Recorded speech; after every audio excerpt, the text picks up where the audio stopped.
You're a drug lord. You've got a problem. Not the DEA, not rival cartels, not even the risk of getting killed. Your problem is money. You're making so much cash that it's physically piling up in warehouses, literally rotting, getting eaten by rats. You've got $100 million in a storage unit, and you can't spend it because the moment you try to buy a mansion, a yacht, or a private jet, someone asks, "Where did this money come from?" So you have three choices. Choice one, keep it hidden and watch inflation destroy its value while you live like a peasant, despite being worth 9 figures. Choice two, launder it through restaurants, car washes, and nightclubs, the classic method, but that takes decades, and you'll lose 40% to middlemen.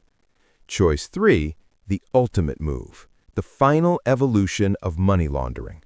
You don't just clean the money, you become so powerful that you decide what's legal. You become the president. Think about it. When you control the laws, the banks, the police, and the courts, you don't need to launder money anymore. You just declare it legal. This isn't theory. This isn't a movie plot. This is the story of how drug cartels realized that the presidency isn't just political power. It's the world's most effective money laundering operation. And once you see how it works, you'll never look at politics the same way. Before we go further, subscribe right now. This isn't a history lesson. This is a masterclass in how power and money actually work. If you want to understand the financial mechanics of corruption, how billionaires legitimize dirty money, and why some countries are run like criminal enterprises, you need to be here. Hit subscribe, hit the like button, drop a comment if you've ever wondered how drug money becomes legal wealth, because what you're about to learn will change how you see every politician, every bank, and every successful businessman who came from nowhere. Let's follow the money. Let's go. Let's start with the fundamental problem every successful drug lord faces. You can make the money, but you can't spend it. The cash mountain problem. Pablo Escobar was spending $2,500 per month on rubber bands just to hold his cash together. He reportedly lost $2.1 billion to rats, water damage, and mold because he had so much cash stored in warehouses that he couldn't keep track of it. Think about that. He was so rich that losing $2 billion was just a cost of doing business. But here's the catch. Despite being worth an estimated $30 billion at his peak, Escobar couldn't buy a house in Miami under his own name. He couldn't open a bank account in Switzerland. He couldn't invest in Apple stock, because dirty money is worthless if you can't use it. Traditional money laundering. The 3 stages. This is basic criminal finance. Stage 1. Placement. Get the physical cash into the financial system. Deposit it in banks in small amounts. Use it at cash-heavy businesses like restaurants, car washes, casinos. Smuggle it to countries with weak banking laws. Stage 2. Layering. Move it around so many times that nobody can trace where it came from. Transfer between shell companies. Invest in real estate, then sell it. Move it across international borders. Mix it with legitimate business revenue. Stage 3. Integration. Bring it back as clean money that looks legal. Pay yourself a salary from your business. Buy assets under corporate names. Invest in stocks, bonds, real estate. Live off the legal income. The problem? This is slow, expensive, and risky. You lose 30 to 40% in fees to money launderers, lawyers, and corrupt bankers. It takes years to clean significant amounts. And if one bank gets caught, the whole chain unravels and leads back to you. The billion-dollar question. So, cartels started asking, what if we didn't have to hide from the system? What if we became the system? What if instead of bribing politicians, we became the politicians? What if instead of avoiding law enforcement, we controlled law enforcement? What if instead of laundering money through banks, we owned the banks? That's when they discovered the ultimate evolution. Political power isn't just useful for drug trafficking. Political power is the laundering mechanism. Let me show you how this works as a business model, because that's what it is, a calculated investment with measurable ROI. Step 1. Infiltrate politics, the initial investment. You don't start at the top, you start local. Phase 1. Buy the mayors and police chiefs. A local mayor in a drug-producing region costs what, $50,000? $100,000? Maybe $500,000 if it's a major city?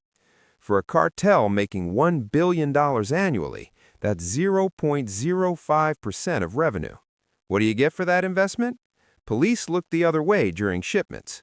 Local airports can be used. Rival cartels get arrested while you operate freely. Land for processing labs is legally acquired. Phase 2. Buy the governors. Scale up. A governorship might cost $5 to $10 million. Bribes, campaign financing, protection money. What do you get? State police under your control. Judges who dismiss cases against you. Control over ports and highways. Ability to legalize your businesses. Construction, mining, agriculture become fronts. Phase 3. The presidency. The big play. Now we're talking $50 to $200 million in total investment. Campaign financing, bribes, infrastructure. But look at the ROI. If you control the president, you control the military, who will raid your competitors but not you. The national police, same thing. The banking regulators, who decide which money gets investigated. The central bank, currency controls, international transfers. Customs and border enforcement. Your drugs move freely. The judiciary, cases against you disappear. International relations, extradition treaties can be ignored. You just spent $200 million to control a country with a $50 billion GDP. That's a 0.4% investment to control 100% of the infrastructure. In business terms, that's the greatest leverage in history. Step 2. Legalize your revenue streams. Once you control the government, you don't need to launder money in the shadows. You do it in plain sight. Here's how. Method 1. Create legal businesses. Open construction companies that win government contracts, paid with taxpayer money. Start mining or logging operations. Government grants you the permits. Launch real estate development. Government sells you land cheap. You build, sell at market price. Open banks or buy existing ones. Now you control the laundering mechanism. Your drug money goes into these businesses as investment capital. Government contracts pay your companies. Now your wealth is legal business income. Method 2. Control banking regulations. When you control the president, you control banking oversight. Suddenly, your banks don't get audited as rigorously. Suspicious transaction reports about your accounts get lost. International banks that want to operate in your country agree to look the other way, or they lose their license. You don't hide from the regulators. You are the regulators. Method 3. Rewrite the laws. This is the ultimate power move. Decriminalize certain drug precursor chemicals. Now your supply chain is legal. Weaken anti-money laundering laws. Reduce reporting requirements. Make it harder to prosecute financial crimes. Require impossible standards of evidence. Grant yourself amnesty for past crimes. Literally make your previous crimes legal retroactively. When you write the laws, everything you do becomes legal by definition. Step 3. Extract and protect. Now that your money is clean, you do two things. Extract it. Pay yourself massive salaries from your legal businesses. Invest in international real estate. Miami, New York, London, all legal now. Buy stocks, bonds, art, anything. It's clean money, remember? Set up trusts and foundations. Now you're a philanthropist. Protect it. Use presidential immunity to shield yourself from prosecution. Make deals with international powers. They won't extradite you because they need your cooperation on other issues. Build a network so deep that removing you would crash the economy. You're too big to fail. The ROI calculation. Let's do the math. Investment: $200 million to capture the presidency. Return: $10 billion in drug revenue annually, now mostly legal or untouchable, $2 billion in government contracts to your companies, $500 million in money laundering fees, you now charge other cartels to use your system, $1 billion in asset appreciation, real estate, businesses bought with dirty money, now clean and growing. Total annual return: $13.5 billion. ROI: 6,650% in the first year alone. That's better than any legal investment in history. This isn't theoretical. Let me show you where we've seen this pattern play out. Case Study 1. Manuel Noriega, Panama, 1983 to 1989. The setup. Manuel Noriega wasn't a drug lord who became president. He was a military dictator who realized he could monetize his power by partnering with drug lords.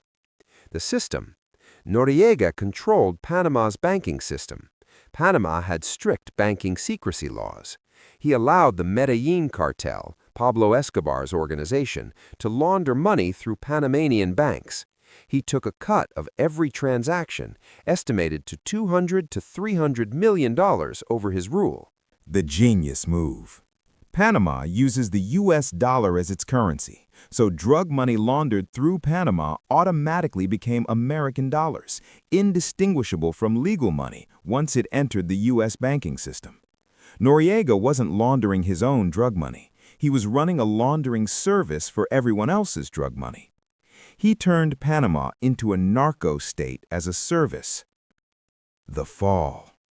Noriega's mistake? He got greedy and started double-dealing with U.S. intelligence, Cuban intelligence, and cartels all at once. When you betray the people who made you powerful, eventually they remove you. The U.S. invaded Panama in 1989, arrested Noriega, and convicted him in U.S. courts. But here's the important part. The system he built, the banking infrastructure, the money laundering mechanisms, they didn't disappear. They just got more sophisticated. Case Study 2. The BCCI scandal, the bank that laundered for everyone. Bank of Credit and Commerce International, BCCI, wasn't run by a drug lord. It was run by bankers who realized they could make billions by serving drug lords and corrupt politicians. BCCI operated in 78 countries.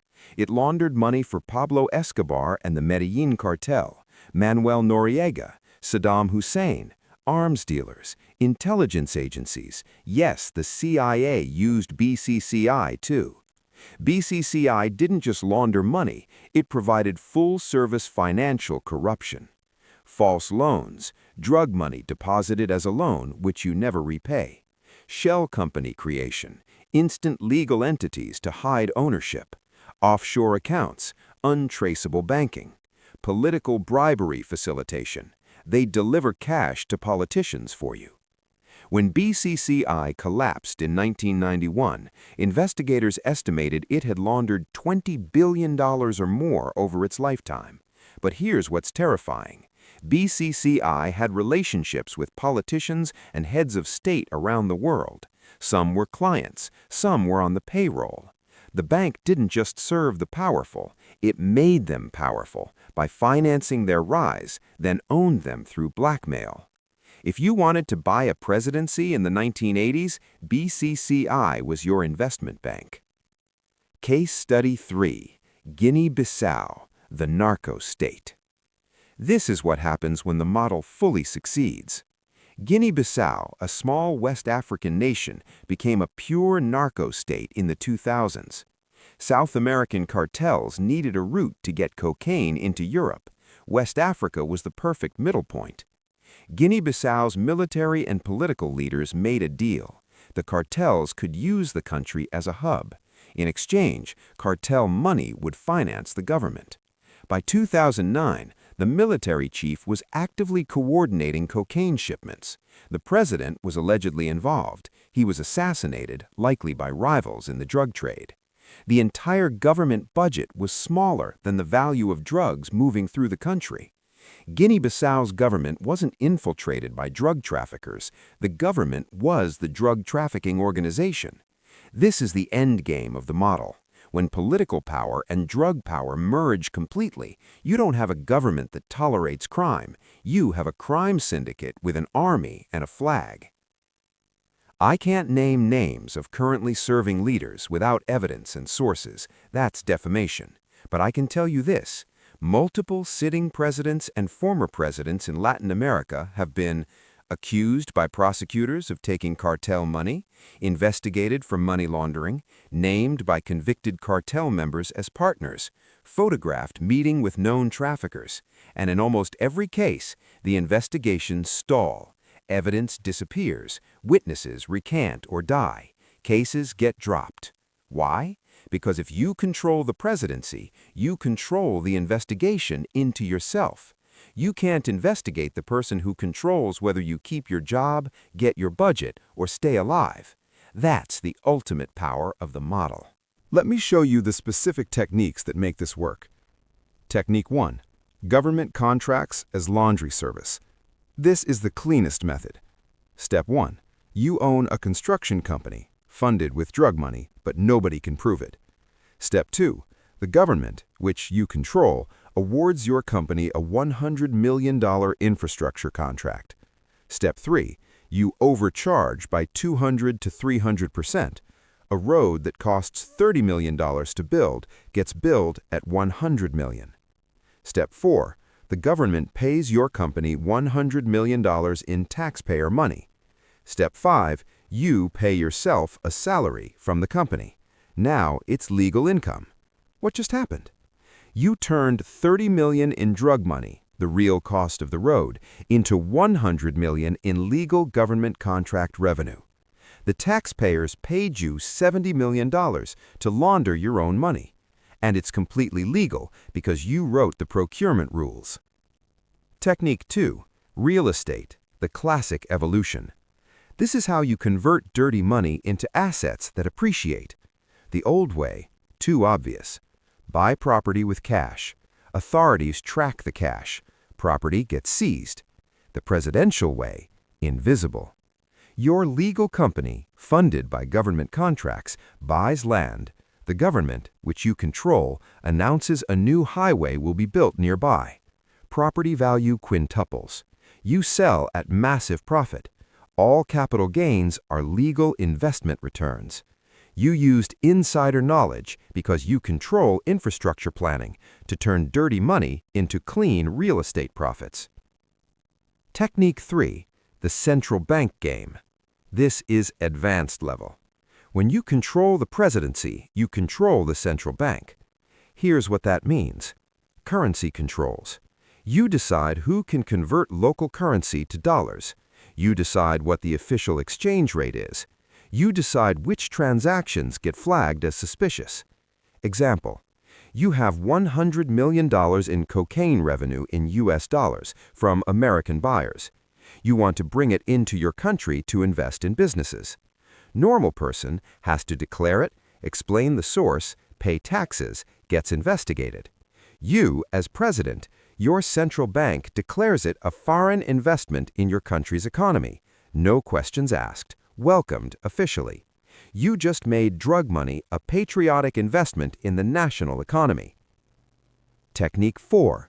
Offshore plus domestic equals invisible. This is how you disappear money legally. Step 1. Move drug money offshore to tax havens, Cayman Islands, Panama, Switzerland.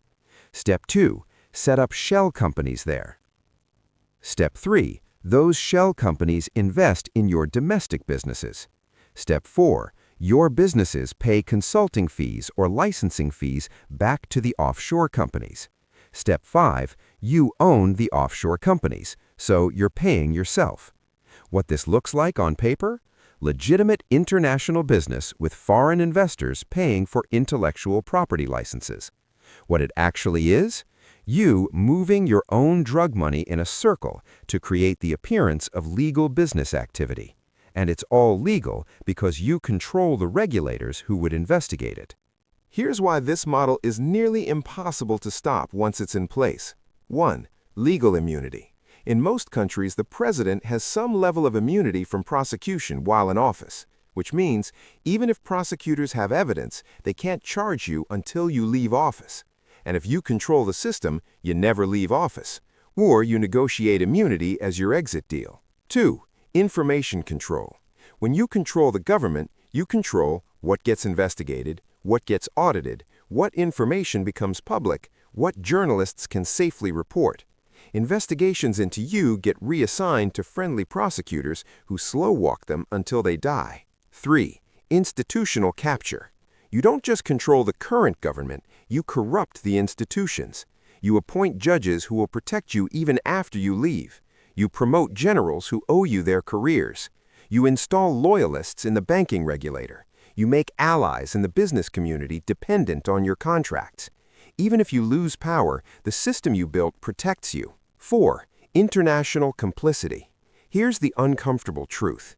International banks know this is happening. They see the money flows. They see the suspicious patterns, but they don't report it because they make money from the transactions. They don't want to lose access to the country's market. They're afraid of retaliation, getting kicked out of the country. The amounts are so large that admitting they missed it would be devastating, so they look the other way. 5. The too big to fail protection. Once your system is large enough, removing you becomes dangerous. Your businesses employ thousands. Your money props up the banking system. Foreign companies have deals with you. Removing you might crash the economy, so even international powers that want you gone hesitate because the collateral damage is too high. Here's where this gets really interesting. The model doesn't just work for narco-cartels anymore. It works for any form of illicit wealth that needs laundering. Kleptocrats. Dictators who loot their country's treasury don't need to hide the money, they just declare it legal. Oil revenue that should go to citizens, redirected to your companies. Foreign aid, award contracts to your family.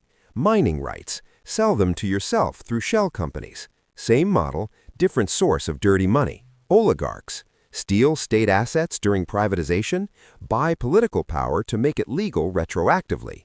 Russia in the 1990s is the textbook example. Oligarchs acquired state assets for pennies.